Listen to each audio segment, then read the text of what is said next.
Fudge-a-mania Chapter 8, Fudge-a-mania.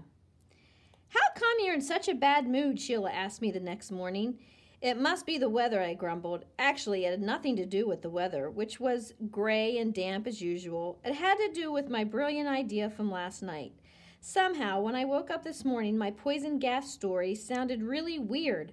I wasn't sure Jimmy would buy it, and where would that leave me? After breakfast, I went back to bed. Dad says falling asleep when your body's not tired is a way of avoiding your problems. Maybe he's right, because when I woke up an hour later, I still didn't know what to do about Jimmy. I looked out the window. The sun was making an effort to break through the clouds. Maybe I shouldn't worry yet, I thought. A lot can happen in a week. The Tubmans might decide they had had enough of Maine. They might be gone by the time Jimmy gets here. I got out my baseball cards and went down to the porch. I was laying them out alphabetically by player's last name when Mitzi showed up. I still can't believe Mitzi's grandfather is big at fell. I wonder why Mrs. A didn't tell us about him, unless she's sick of people falling all over themselves when they find out who he is. I suppose I'd feel the same way if Dad were famous. Mitzi looked at my baseball cards. That used to be Grandpa, she said when she spotted Big. What do you mean, used to be, I asked. He's still your grandpa, isn't he? Yes, but he's different now. He has more fat. He was probably a lot younger when they took this picture, I said, holding up his card. She nodded. Where's Fudge? He's planting a garden with his babysitter. Where's the garden? Behind the house. Will you take me? I started to tell her to go by herself. After all, she'd walked all the way to our house on her own. But she looked at me with these big eyes. Some monsters live behind houses, she said, and I didn't bring my monster spray. Monster spray, I said. Grandma makes it for me. It's a secret formula. When you spray the monsters, they melt. Sounds like an interesting product. Dad would have a field day with it, I thought. He's in advertising. Commercials are his business. I can see it now. Mitzi's Monster Spray, made from a grandmother's secret formula. Spray twice a day and melt your monsters away. Mitzi held out her hand. Will you walk me around the house? How could I refuse? I walked her to the backyard where Sheila and Fudge were hard at work. They'd already dug out a plot of land. Now they were lining up rows of pink rocks from the beach. They're planting rocks, I asked. Yes, Fudge said. Rocks don't need sun or water. They don't get slugs, animals can't eat them, and they never die. I looked at Sheila. It was his idea, she said. It was my idea, Fudge repeated. I like this garden, Mitzi said. She got down on her hands and knees to help. Mom and Dad were going to be surprised when they see your garden, I told Fudge. I know, he said. They're going to be surprised that you dug up this much grass to plant rocks, especially since this backyard doesn't belong to us. Who does it belong to? Fudge asked. The people who own this house, I told him. So, he said, the people who own this house will be happy when they see my garden. Maybe, I told him, or maybe they'll say, who dug up our backyard? Really, Peter, Sheila said, you're such a worrier. Yeah, Pete, Fudge said, you worry too much.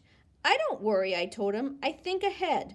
When the rocks were all planted, 6 rows of them, with 10 in each row, Mitzi scooped up her handful of dirt. Now, let's make mud pie. Mud pie, Fudge said. That's what they have for dessert at Tico Taco, right, Pete? But it's not made of mud, I told him. Then why do they call it mud pie, he asked. Because it looks like mud, I explained. Yum, mud pie, Mitzi said, licking the dirt off her fingers. Spit that out right now, Sheila told her. That's full of bacteria. Yum, bacteria, Mitzi said. I love bacteria, don't you, Fudge? Bacteria is my favorite, Fudge said. Then he looked up at me. What's bacteria, Pete? They're like germs, I told him. Yum, germs, Mitzi said. Germs are really tasty. Cooties are tasty too, Fudge said. And slugs. Slugs are fat and juicy. You two are disgusting, Sheila said. Germy, germy germs and sluggy, sluggy slugs, Mitzi sang. Yummy, yummy, down my tummy. Fudge held his arms straight out to the sides and began to twirl. Mitzi copied him. They twirled around and around, faster and faster, until they got so dizzy they fell to the ground, screaming and laughing. Then they started all over again. "Stop that!" Sheila shouted. "We can't," Fudge yelled, whirling and twirling. "It's Fudge-a-mania," Mitzi shrieked. "Once you get it, you can never stop." "I'm going to count to 3, Sheila shouted. But Sheila's threat didn't bother them. "You better watch out," Fudge sang, "because it's catching." He twirled over to me and swatted my behind. "Now you've got it, Pete. Now you've got Fudge-a-mania too." I started twirling slowly at first, then faster and faster until everything was a blur. I twirled over to Sheila and smacked her on the back. "Look out, Sheila! You just caught it from me." "I did not catch anything from you," Sheila shouted. "I will never catch anything from you." The door of the house slammed, and out marched Libby. She was wearing her Snoopy t-shirt. It's so big it hung down to her knees. She stomped across the yard. "Just what exactly is going on here?" she asked. She didn't wait for an answer. "And how am I supposed to sleep with this racket?" "Sleep?" Mitzi asked. "Now?" "Yes, now," Libby said. "It's only 10 o'clock in the morning." "You sleep until 10 o'clock in the morning?" Mitzi said, like she couldn't believe it. Libby put her hands on her hips and glared. "I try." "But morning is the best time to play," Mitzi said. "Who is this kid?" Libby asked Sheila. "Mitzi Fell," Sheila said, "a neighbor." "I'm 5," Mitzi told her, "and I walked here all by myself. I didn't need anyone to show me the way."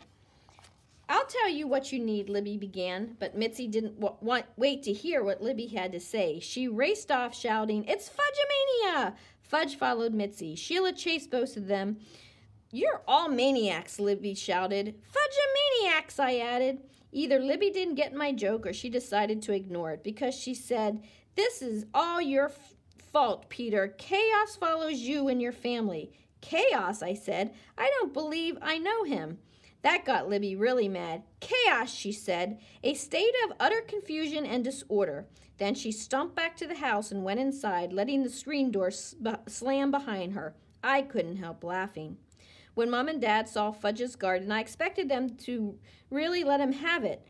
They've always taught us to respect other people's property, but when Fudge explained his reasons for planting rocks, Mom said, "That's very good thinking." "A good babysitter encourages creative thinking," Sheila said. "But doesn't this show a lack of respect of other people's property?" I asked. "Well," Mom said, "it would have been better if Fudge had checked with us before he started. But his idea was so well thought out. Rocks don't need sun or water. Animals can't eat them." Yeah, I said. "I've heard all about it." Grandma wandered across the yard with Buzzy Sr. She took one look at Fudge's garden and said, "Isn't my grandson an original, Buzzy?" "Actually, it was mostly my idea," Sheila said. "That's not what you said this morning," I shouted at Sheila. "This morning you said it was his idea." "Just shut your face for once, Peter Hatcher," she shouted back.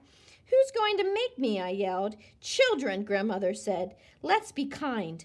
"Kind is a word your grandson doesn't know, Muriel," Sheila shouted. "He knows it," Grandma said, "but sometimes he forgets what it means." "And she doesn't?" I asked. "Sometimes she forgets too," Grandma admitted. "I don't see why you two can't get along as well as your dogs," Buzzy Sr. said. I looked towards the house. Turtle and Jake were playing together. You'd think Turtle would show some loyalty. You'd think he'd understand about Sheila and me.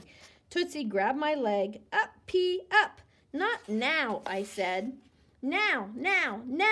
But I wasn't in the mood for baby tricks, so I shook her off and she fell over on her backside. It took a few seconds for her to react. Then she scrunched up her face, her mouth started twitching, her breath came fast, she made her little hands into fists, shut her eyes tight, and opened her mouth. Wah! Once she got going, you could hear her a mile away. "What happened, Tootsie Pie?" Dad asked as he lifted her into his arms. Tootsie kept screaming and Mom looked at me. "Was that necessary, Peter?" "Was what necessary?" I asked. Mom just shook her head. "You see how much trouble you cause for everyone," Sheila shouted at me. "How come I'm getting blamed for this? I thought all I did was ask one simple question." Fudge held up his arms to Mom. "Up," he said. "Up, up, up." "You want to play baby?" Mom asked. Goo goo gaga, Fudge said, jumping into Mum's arms. You are getting heavy, Mum said, planting a kiss on his head. But not too heavy for my mommy, right? I shook my head, then turned away and watched Dad galloping around the yard with Tootsie on his shoulders. In a minute, Tootsie was laughing. I remember when Dad carried Fudge that way, and there's a photo of me on his shoulders, too. I'm laughing really hard and grabbing Dad's hair. He had a lot more to grab then. Go, horsey, Tootsie called as Dad galloped in the other direction. Being a baby is so easy, I thought, riding around on Dad's shoulders, knowing he'd never let you fall, and doing and saying whatever you please without worrying about what the other guy will think. Grandma put her arm around my shoulder. It's not easy being the firstborn, is it? I looked at her and smiled. She knew exactly what I was feeling.